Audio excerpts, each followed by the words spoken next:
Hello everyone, welcome to learner B. I am Shivani Chauhan. इस video में हम लोग देखेंगे क्लास 10th हिस्ट्री की बुक का जो चैप्टर है आपका नेशनलिज्म इन इंडिया के कुछ इंपॉर्टेंट क्वेश्चन आंसर्स। तो देखिए, जो पहला क्वेश्चन है वो ये है, why non cooperation movement, what was the method used in the movement. तो जो है वाई या फिर आप यहाँ पर कह सकते हैं कि what was non cooperation movement. Non cooperation movement क्या था और किस तरीके का मेथड, किस तरीके से नॉन कॉपरेशन मूवमेंट को आगे बढ़ाया गया था। तो देखिए, इसका आंसर है Gandhi in his book famous book Hind Swaraj declare that British continue to rule with the cooperation, ठीक है, of the Indians. If we withdraw our cooperation then their rule would end. It began with surrender of titles, boycott of civil services, army, police, court and legislative councils, schools and foreign goods, स्वदेशी boycott and national education। तो देखिए क्या था, अगर मैं इसको थोड़ा और स्ट्रक्चर करूँ तो Gandhi in his famous book Hind Swaraj, Gandhi की जो फेमस बुक है हिंद स्वराज, उसमें गांधी डिक्लेयर करते हैं कि इंडिया में ब्रिटिश रूल इस वजह से आया है क्योंकि हम लोगों ने उनके साथ, अंग्रेज़ों के साथ कोऑपरेट किया है विद द कॉपरेशन ऑफ, ये ऊपर आएगा, with the cooperation of Indians. British rule in India started because of the cooperation of Indians. But अगर हम ये कॉपरेशन ख़त्म कर दें, कॉपरेशन का मतलब होता है साथ देना, अगर हम साथ देना अंग्रेज़ों का ख़त्म कर दें तो जो ब्रिटिश रूल है वो गिर जाएगा। और ये what method use in the movement, तो मेथड कौन कौन से इस्तेमाल हुए थे, देखिए यहाँ से ये है मेथड्स, तो आप यहाँ पे लिख सकते हैं मेथड्स यूज्ड, मेथड्स, ठीक है।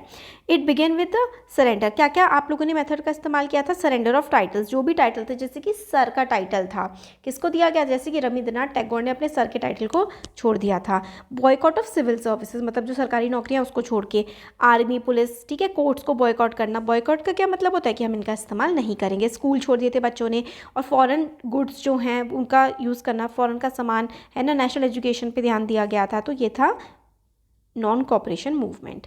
नेक्स्ट क्वेश्चन है, why did non cooperation movement slow down in cities. तो नॉन कॉपरेशन मूवमेंट धीमा क्यों पड़ गया था शहरों में।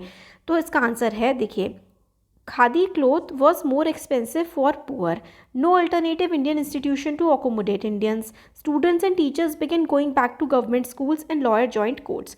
तो भाई देखिए, इसलिए एक्चुअली इसमें ना हमें सिर्फ मेन पॉइंट्स हैं आंसर में, तो आंसर इसका ये हो जाएगा कि नॉन कॉपरेशन मूवमेंट सिटीज़ में धीमा क्यों पड़ गया था। आंसर सिंपल सा है इसका, नो ऑल्टरनेटिव्स अवेलेबल नहीं थे, मतलब हमारे पास और कुछ था ही नहीं कि हम लोग क्या करें अगर हम लोग यहाँ पर ना जाएं तो। वर अवेलेबल, जैसे कि सरकारी चीज़ों का इस्तेमाल ना करें तो हम बाकी और किन चीज़ों का इस्तेमाल करेंगे, तो सिंपल सी बात थी कि वापस तो जाना ही था। नेक्स्ट क्वेश्चन है, why did Simon Commission come to India, why was it boycotted. Simon Commission India क्यों आई थी और इसका बॉयकॉट क्यों किया गया। बॉयकॉट मतलब इसको क्यों कहा गया कि साइमन कमीशन वापस जाओ। देखिए, Simon commission reach India in 1928, it was boycotted because it did not have any single Indian, it did not talk about Swaraj.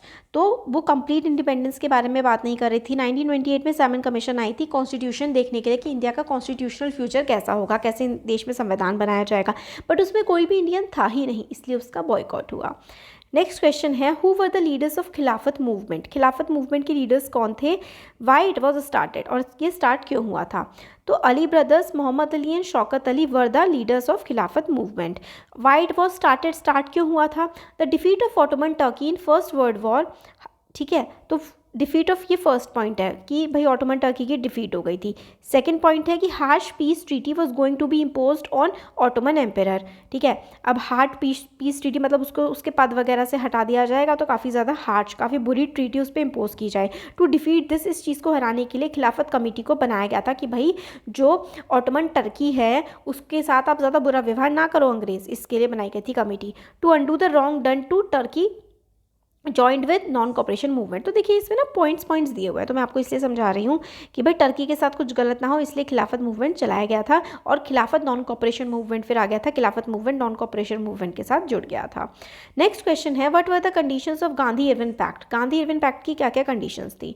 तो देखिए, इसका आंसर है, Mahatma Gandhi signed the pact with lord Irwin on 5 March 1931। तो कब Gandhi Irwin pact signed हुआ था, 1931 में, ठीक है। इसमें क्या हुआ था कि Gandhi agree to participate in the second round table conference in England, government agree to release all political prisoners not charge with violence, मतलब जिन्होंने वॉयलेंस नहीं की थी, जिन्होंने दंगे वगैरह नहीं किए, तो उनको तो सरकार ने कहा था कि छोड़ देंगे, बाकी लोगों को नहीं छोड़ेंगे। तो गांधी इरविन पैक्ट जो है वो 1931 में 5 मार्च 1931 को साइन किया गया था, और गांधी ने अग्री किया था कि वो सेकेंड राउंड टेबल कॉन्फ्रेंस में पार्टिसिपेट करेंगे जो कि इंग्लैंड में होगी, और सारे non cooperation movement, sorry civil disobedience movement को बंद कर दिया जाएगा इसके बाद। नेक्स्ट क्वेश्चन है, what were the decisions of Lahore Congress session of 1929। तो 1929 का जो लाहौर का कांग्रेस सेशन था उसमें क्या क्या डिसीजन लिए गए थे। तो इन दिसंबर 1929 under the presidency of Jawaharlal Nehru the Lahore Congress formalised the demand of पूर्ण स्वराज और कंप्लीट इंडिपेंडेंस। तो 1929 के दिसंबर में जो सेशन हुआ था लाहौर का कांग्रेस में, लाहौर में ये सेशन हुआ था कांग्रेस का, कांग्रेस की मीटिंग थी, इसमें पूर्ण स्वराज यानी कि कंप्लीट इंडिपेंडेंस का नारा दिया गया था, और ये कहा गया था कि 26 जनवरी 1930 को हम लोग पूर्ण स्वराज का यानी कि कंप्लीट इंडिपेंडेंस डे मनाएंगे। और ठीक है, और इस दिन ये प्लेज ली गई थी कि भाई ये जो है हम लोग सिविल डिसोबीडियंस मूवमेंट को लॉन्च करेंगे और देश को आज़ाद कराएंगे। नेक्स्ट क्वेश्चन है, how did the first world war help in the growth of nationalist movement in India. तो पहला फर्स्ट वर्ल्ड वॉर कब शुरू हुआ था, 1914 में, और ख़त्म कब हुआ था, 1918 में। तो फर्स्ट वर्ल्ड वॉर जो थी उसने किस तरीके से हेल्प करी थी नेशनल मूवमेंट के ग्रोथ में। तो इसका आंसर है, war created new political and economic situation. It led to increase in expenditure. The war led to a price rise and hardship for common people. तो war ने create करी थी एक नई पॉलिटिकल इकोनॉमिक कंडीशन, मतलब political, क्योंकि political condition कैसे थी, नई वर्ल्ड वॉर हो गई थी। अब वर्ल्ड वॉर के टाइम पर हमारे देश से ज़बरदस्ती सोल्जर्स को ले जाया जा रहा था आर्मी में कि भाई तुम्हें वॉर लड़नी है ब्रिटेन की तरफ से। और इकोनॉमिक कंडीशन कैसे नहीं आ गई थी, क्योंकि जो ब्रिटेन था, ब्रिटेन की जितनी भी फैक्ट्रीज थी वहाँ पे जो भी लोग थे, मतलब ब्रिटेन के जितने भी लोग थे वो वॉर में ऑलमोस्ट चले गए थे, तो वहाँ की फैक्ट्रीज में प्रोडक्शन कम हो गया था, तो इंडिया में प्रोडक्शन बढ़ गया था, और इंडिया से भी लोगों को ले जाया जा रहा था, तो इकोनॉमिक कंडीशन काफ़ी ज़्यादा चेंज हुई थी। खर्चा बहुत ज़्यादा बढ़ गया था सरकार का, क्योंकि लड़ाई में खर्चा तो होता ही है जंग में, और इससे लोगों को बहुत ज़्यादा हार्डशिप हो रही थी, क्योंकि जो अनाज उग रहा था ना हमारे खेतों में वो सोल्जर्स को भेजा जा रहा था, इसकी वजह से भुखमरी भी फैल रही थी। तो war led to force recruitment of people, लोगों को ज़बरदस्ती आर्मी में भर्ती किया जा रहा था। Acute shortage of food led to famine and misery, तो फेमाइन होता है भुखमरी, लोग भूखे मर रहे थे उस समय पर। और बंगाल फेमाइन तो खैर सेकेंड वर्ल्ड वॉर की बात आई थी, यहाँ पे फर्स्ट वर्ल्ड वॉर की बात है। Indians began to realize that they were drawn in a war unnecessarily. This feeling ignited Indian against the British. तो भाई इंडियंस को लग रहा था कि भाई हमारी कौन सी जंग है, हमारी तो कोई दुश्मनी है नहीं जर्मनी से, तो हमें क्यों इस वॉर में धकेला जा रहा है। तो इससे हमारी जो नेशनलिस्ट फीलिंग है ना, नेशनलिज्म वाली, वो और ज़्यादा बढ़ गई थी। और आगे के कुछ क्वेश्चन देखते हैं। This sense of collective belonging came partly through the experience of united struggle, role of folklore, songs, icons and images, analyse the statement. तो देखिए स्टेटमेंट में हम लोगों को बोला गया है कि कलेक्टिव बिलोंगिंग, मतलब हम लोगों के मन में ये कैसी फीलिंग आई, कैसे आई ये फीलिंग कि हम सब लोग एक हैं। क्यों आई, क्योंकि हम लोगों का जो स्ट्रगल है वो यूनाइटेड रहा है, हम लोगों ने मिलजुल करके जो भी चीज़ें हैं वो झेली हैं। हमारे फोकलोर, हमारे जो गाने हैं, हमारे जो भगवान की इमेजेस हैं, या हमारे जो वो कहते हैं ना ब्रेव लोगों की चीज़ें हैं, वो सब मिली जुली हैं। तो इसको हमें एनालाइज करके इसका आंसर बताना है। तो देखते हैं, in late 19th century Indian nationalist began recording folk tales sung by bards and toured villages together. The tales they believed gave true picture of traditional culture that was damaged by outside forces. तो देखिए हमारे अंग्रेज़ों ने हम लोगों से, Britishers ने हम लोगों को क्या समझा दिया था कि हमारे देश का जो कल्चर है वो नीचा है, हमारे देश में कुछ भी नहीं रहा है पास्ट से, हम बहुत ज़्यादा गंवार रहे हैं, इस तरीके की चीज़ें हमारे दिमाग में डाल दी गई थी। हमारे देश के जो नेता थे उन्होंने ये जो इन्फीरियॉरिटी कॉम्प्लेक्स है ना, ये लोगों के देश से लोगों के मनों से निकालने की कोशिश करी। हमारा जो पास्ट में कल्चर रहा था उसको दोबारा से बाहर लेकर के आए। It was essential to preserve this folk tradition in order to discover the national identity. It restored a sense of pride in one's past. अंग्रेज़ों ने कहा कि तुम्हारा पास्ट तो बहुत ख़राब है, बट हमें प्राइड नहीं रहा था, हमें गर्व नहीं रहा था अपने पास्ट पे, तो इस चीज़ को हटाने की ज़रूरत थी। तो हमारे धीरे धीरे जो पास्ट की चीज़ें थी, कितना ग्लोरियस पास्ट हमारा रहा था, वो चीज़ें बाहर निकाली गई, बाहर लाई गई। During Swadeshi movement, a tricolor flag was designed representing 8 provinces through 8 lotus. तो एक स्वदेशी मूवमेंट के टाइम पर जो एक फ्लैग बनाया गया था उसमें 8 लोटस थे, 8 कमल के फूल थे, वो डिटरमाइन करते थे जो 8 प्रोविंस थे, 8 राज्य थे उस समय। अ क्रेसेंट मून, आधा moon, symbolising Hindu Muslim unity. Later Gandhi develop tricolour red green white with a spinning wheel at the centre representing self help, तो बीच में उन्होंने चरखे की फोटो मतलब चरखा बनाया था ये दिखाने के लिए कि हम आत्मनिर्भर हैं। Carrying the flag become a symbol of defines, तो झंडा लेना अंग्रेज़ों के खिलाफ एक बुरे बगावत का सिंबल बन गया था। The image of Bharat Mata was first created by Bankim Chandra Chattopadhyay, ये बहुत इंपॉर्टेंट है, 1 मार्क पे भी पूछा जा सकता है कि जो भारत माता की सबसे पहले इमेज बनाई थी वो बनाई थी बंकिम चंद्र चट्टोपाध्याय ने। In 1870 he wrote Vande Mataram a hymn of motherland, Vande Mataram लिखा था इन्होंने। Abanindranath Tagore in his painting portrait Bharat Mata as a calm ascetic figure composed divine and spiritual, तो अबींद्रनाथ टैगोर ने जो भारत माता की पिक्चर बनाई थी उसमें वो शांति एस्केटिक थी, मतलब एक होती है ना स्पिरिचुअल फिगर, डिवाइन थी वो, कि मतलब एकदम शांति से सब कुछ देख रही हैं, भगवान रंग के कपड़े आपकी बुक में जो बनी हुई है इमेज, वो अबींद्रनाथ टैगोर ने बनाई है। नेक्स्ट क्वेश्चन है describe the Dandi march of Gandhi ji, Gandhi ji की दांडी मार्च को आपको डिस्क्राइब करना है। तो Mahatma Gandhi found in salt a powerful symbol that could unite the nation, Gandhi ji ने देखा है जो नमक है ना ये तो पूरे देश को एकजुट कर सकता है। He sent letter to viceroy Irwin in which the most stirring was the demand to abolish salt tax, तो वाइसरॉय को लेटर लिखा उन्होंने और कहा कि भाई जो ये सॉल्ट टैक्स आप लगाते हो ना ये हटा दो। व्हेन इरविन रिफ्यूज, जब इरविन ने मना कर दिया, Gandhi started the salt march accompanied by 78 of his trusted volunteers March 240 miles from Sabarmati आश्रम टू डांडी, तो जब जो वो था इरविन वॉइसरॉय इरविन ने मना कर दिया कि वो सॉल्ट टैक्स नहीं हटाएंगे, तो 78 लोगों के साथ 240 माइल्स वो पैदल चल के साबरमती से डांडी गए और उन्होंने सॉल्ट लॉ को तोड़ा था। On his way he told the importance of swaraj to people, जब वो रास्ते में जा रहे तो लोग उनसे जुड़ते गए, वो लोगों को बताते गए कि जो स्वराज है इसकी कितनी ज़्यादा इंपॉर्टेंस है, सेल्फ रूल की, और हमें कितना ज़्यादा ज़रूरत है ये ब्रिटिशर्स को डिफाई करने की, ब्रिटिशर्स की बात ना मानने की हमें कितनी ज़्यादा ज़रूरत है। ऑन 6 अप्रैल ही रीच डांडी, वो 6 अप्रैल को डांडी पहुँचे, उन्होंने सॉल्ट लॉ तोड़ा, मैन्युफैक्चर करा सॉल्ट, कैसे सॉल्ट मैन्युफैक्चर करा, सिंपल सा, जो सॉल्ट ना इकट्ठा हो जाता है, पानी जो होता है ना पानी समुद्र का, उसको अगर आप लोग इवेपोरेट कर दोगे तो उससे सॉल्ट रह जाता है, और इसी से उन्होंने ऐसी सॉल्ट बनाया और सिविल डिसोबीडियंस को मार्क किया। नेक्स्ट क्वेश्चन है who was Alluri Sitarama Raju, explain his role in inspiring the rebels with Gandhian ideas, तो अलूरी सीताराम राजू कौन थे और गांधी जी के आइडियाज़ के साथ उन्होंने किस तरीके से लोगों को इंस्पायर किया। तो देखिए इसका आंसर है Alluri Sitaram was a tribal leader, एक ट्राइबल लीडर थे इन गुदान हिल्स ऑफ आंध्र प्रदेश, तो कहाँ के थे ये अलूरी सीताराम राजू, गुदान हिल्स जो थी आंध्र प्रदेश की वहाँ के थे।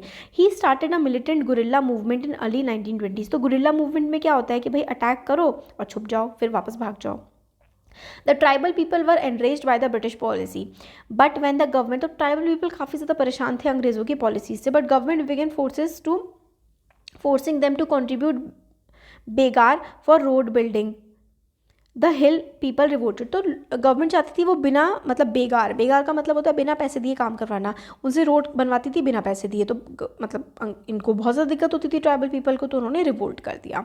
Raju inspired the hill people, he talked on the greatness of Mahatma Gandhi, inspired by Gandhiji's non-cooperation movement he persuaded people to wear khadi and give up drinking, तो अलूरी सीताराम राजू ने गांधी जी के नॉन कॉपरेशन मूवमेंट से काफ़ी इंस्पायर हुए थे और लोगों से कहा था कि भाई ड्रिंकिंग करना छोड़ दो, खादी पहनो, but at the same time he did not believe in non violence, he thought that India could be liberated only by the use of force, तो अलूरी सीताराम राजू गांधी जी की बातें तो मानते थे बट उन्हें लगता था कि सिर्फ नॉन वायलेंस से बिना मारकाट किए देश को आज़ाद नहीं किया जा सकता, इसको सिर्फ फोर्स से ही आज़ाद किया जा सकता है। ये कुछ और क्वेश्चंस हैं जो इंपॉर्टेंट हैं, ये वाले इनको भी देख लेंगे। अभी हम लोग देख लेते हैं इंपॉर्टेंट मैप के क्वेश्चंस जो एग्जाम में बहुत ज़्यादा इंपॉर्टेंट पूछे जाते हैं बार बार।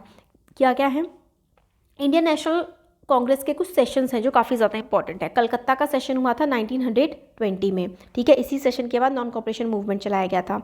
नागपुर का सेशन हुआ था, ठीक है, 1920 में, फिर मद्रास का सेशन 1927 में और लाहौर का सेशन 1929 में। तो ये हमें कलकत्ता, ठीक है, कोलकाता, नागपुर, मद्रास, लाहौर, ये हमें मैप में दिखाना है। लाहौर अब पाकिस्तान में आता है। Important centre of national movement, non cooperation and civil disobedience movement, तो चंपारण बिहार है ना, चंपारण में क्या हुआ था, मूवमेंट ऑफ इंडिगो प्लांटर्स, जिसमें गांधी जी गए थे 1916 में, क्योंकि इंडिगो क्या होता है, इंडिगो की फसल जो होती है नील की खेती, वो ज़मीन को काफ़ी ज़्यादा ख़राब कर देती है, तो उसके खिलाफ विद्रोह हुआ था और बहुत ज़्यादा टैक्स लिया जाता था सरकार के द्वारा। सरकार ने यहाँ पे यूरोपियन वाइट प्लांटर्स थे उनके द्वारा काफ़ी ज़्यादा पैसे लिए जाते थे।